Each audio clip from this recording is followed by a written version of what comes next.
à toutes et à tous, bienvenue alors pour cette séance de la classe de CIEU.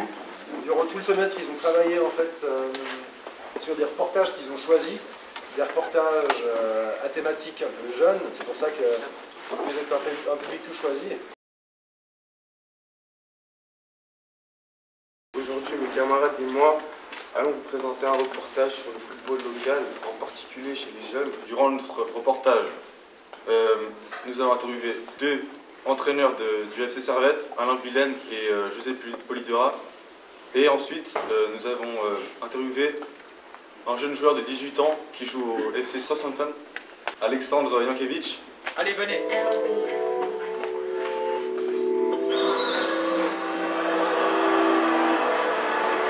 Qui permet de sélectionner les meilleurs joueurs de Genève entre 13 et 14 ans. Cela nous aide à trouver des futurs talents. Aujourd'hui, on va vous présenter notre podcast sur l'impact du cannabis sur les jeunes et leurs études. Alors, on a choisi ce thème parce que notre entourage il est beaucoup touché par ça et on sait que de nos jours, 30% des jeunes entre 15 et 19 ans consomment du cannabis. Avant tout, nous avons contacté un addictologue afin de lui poser quelques questions. Et ensuite, nous avons interviewé deux jeunes étudiants consommateurs de cannabis. Nous allons vous parler de la consommation de cannabis chez les jeunes étudiants. De nos jours, 30% des jeunes consomment du cannabis. Le cannabis a aussi beaucoup de vertus, qu'on n'en parle pas. Plus on commence jeune, plus il y a de chances que ça détruise notre cerveau. Vu que, quand on a 15 ans, notre cerveau il n'est pas encore développé. Oui, ça peut affecter notre mode de vie, mais tout dépend de la personne. Je pense que chaque corps réagit différemment. Et il faut écouter son corps et surtout pas fumer parce que c'est stylé, quoi. Il y a des gens, ils fument beaucoup, ça les rend actifs, ils sont créatifs et tout. Il y en a, ils fument même moins et ça les rend un peu dépressifs, ils font plus rien.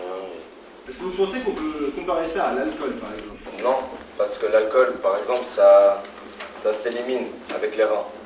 Ça s'élimine au bout d'un certain temps, alors que, comme l'addictologue l'a dit, le cannabis, il s'accumule dans le cerveau.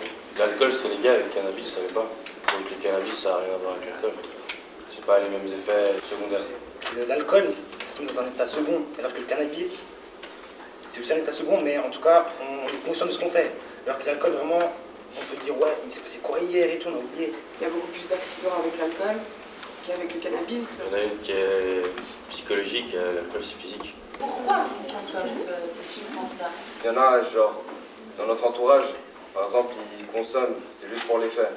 C'est pas parce qu'ils sont là, ils doivent fumer ou quoi que ce soit. Qu'est-ce que ça apporte C'est du plaisir, une euphorie. Il y en a qui préfèrent commencer le cannabis parce qu'ils ont des problèmes de famille ou je sais pas, ils sont en dépression. Et ils vont fumer en pensant que ça va les aider. Mais il y en a qui sont encore plus dépressifs. Ça leur apporte encore plus de problèmes de famille, donc tout dépend. Est-ce que vous pensez qu'il faut légaliser le cannabis?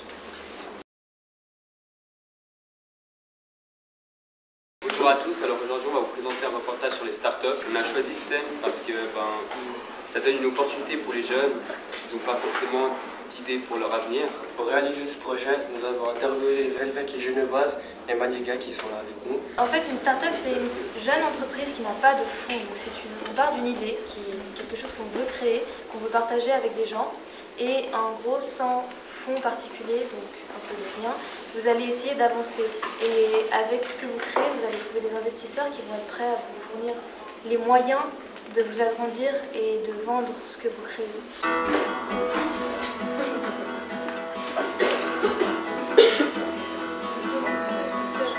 Bienvenue. Aujourd'hui, Ethan et moi, on va vous parler des startups. Les startups, qu'est-ce que c'est? C'est une jeune entreprise qui a des idées innovantes pour la société. Alors du coup, nous on a beaucoup aimé travailler sur ce projet parce qu'on a appris plein de choses en les interviewant. Est-ce que certains d'entre vous auraient des idées de start-up? Le maquillage. Le maquillage. Ouvrir sa propre marque. Oui. Pour rentrer dans les écoles, il faut passer un concours. Ça dépend lesquelles. Il y a des écoles où, oui, il faut passer un concours.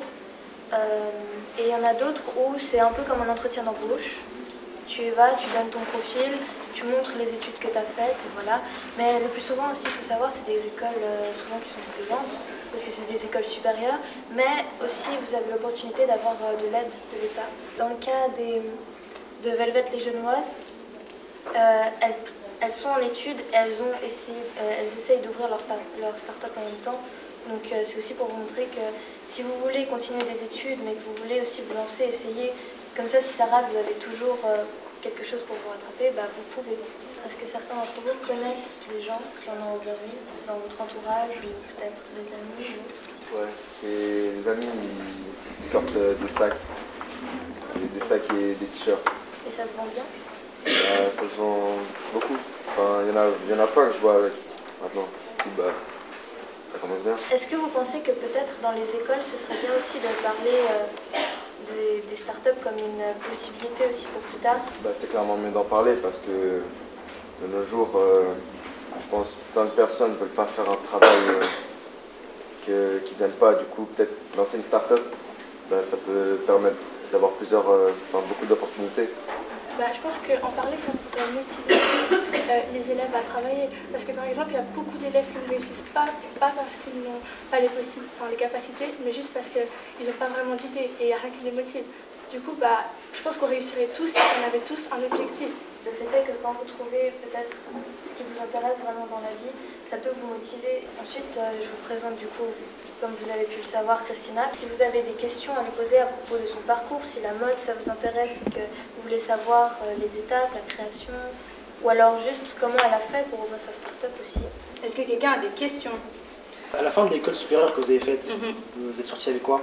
Avec un bachelor, je suis sortie avec un bachelor. Après j'aurais pu faire un master, mais dans mon domaine ça ne m'intéressait pas. Parce que le fait est que quand tu es artiste, tu as beau avoir 40 000 papiers, ça va être ton réseau qui va jouer. Parce que tu as beau avoir un master, ça ne veut pas dire que demain tu vas être le futur Karl Lagerfeld, tu vois. C'est en te démerdant que tu vas y arriver. Est-ce qu'on peut aller dans une école, genre de mode, mais pas genre lancer une start-up, mais qui n'a rien à voir avec la mode? Je sais pas, par exemple, de voitures. Ouais, ouais. Parce que forcément, après, ça dépend, tu vois. Tu as des écoles comme Impact Design où tu as plusieurs types de branches dans le design. Tu as du graphisme, tu as de la photo, tu as de la mode. Et dans tous ces domaines, tu apprends le marketing. C'est-à-dire que tu apprends à vendre ton idée. Qui a envie d'ouvrir son entreprise ici? Toi? Tu veux ouvrir ton entreprise dans quoi? Mais je sais pas justement, mais j'ai envie plus tard. Ok, mais t'aimerais bien en tout cas. Est-ce que quelqu'un d'autre veut être indépendant? Financièrement, ne pas dépendre d'un patron. Être une propre patron. Toi? D'accord, très bien. Bah commencez à vous secouer les cocos. Hein. Je vais vous expliquer un truc. Tu veux être indépendant, tu veux être patron, toi t'as la tchatch. Toi t'oses parler. Toi aussi t'oses. Le reste, il faut commencer à oser. Si t'es patron, ça veut dire que demain tu vas vendre ton produit, tu vas vendre ton idée. Même si t'as pas encore l'idée, ça c'est pas un problème. Mais il faut déjà que tu aies la carrière pour être patron. Vous comprenez ce que je veux vous dire? Osez débattre, là vous avez des opportunités pour faire ça, tu vois. Il y a des débouchés en Suisse, c'est qu'on a de la chance par rapport à ça. Et que du coup, quand il n'y en a pas, on en crée. Vous avez la possibilité, par exemple en tant qu'artiste, de trouver des collectifs qui sont là pour vous soutenir aussi. Je me dis, on est dans une école de commerce, on apprend à vendre. Ça peut être intéressant pour certains, peut-être d'être indépendant. Après que la scolarité ne vous permette pas, en tout cas, d'avoir cette idée, c'est une chose. Mais je pense que ça vient déjà d'une ambition profonde, d'une envie. Si vous n'avez pas envie, c'est mort. On ne parle jamais de ce qu'on peut faire à part être employé en fait. C'est clair. Dans une école, c'est très simple, on vous apprend des choses. Après, vous prenez ce que vous apprenez et vous en faites quelque chose. Moi, dans mon école, on ne m'a pas appris à être indépendante. On ne m'a pas appris non plus à vouloir ouvrir une entreprise. Ça, c'est à chacun.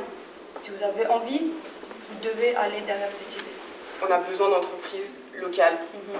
On ne peut plus en fait avoir des multinationales. Donc il faut penser déjà à ça. Toi qui n'as pas forcément d'idées, tu en auras plein en fait. Le marché va te donner des idées parce qu'on est dans une société malade qui fait qu'on est obligé de tous avoir un but si on ne veut pas être employé. Mais avoir un but, soit personnel, soit commun, qui fait qu'on va pouvoir s'épanouir parce qu'au final c'est ça. Les gens qui veulent ouvrir leur entreprise, c'est qu'ils ont juste envie de s'épanouir dans leur travail.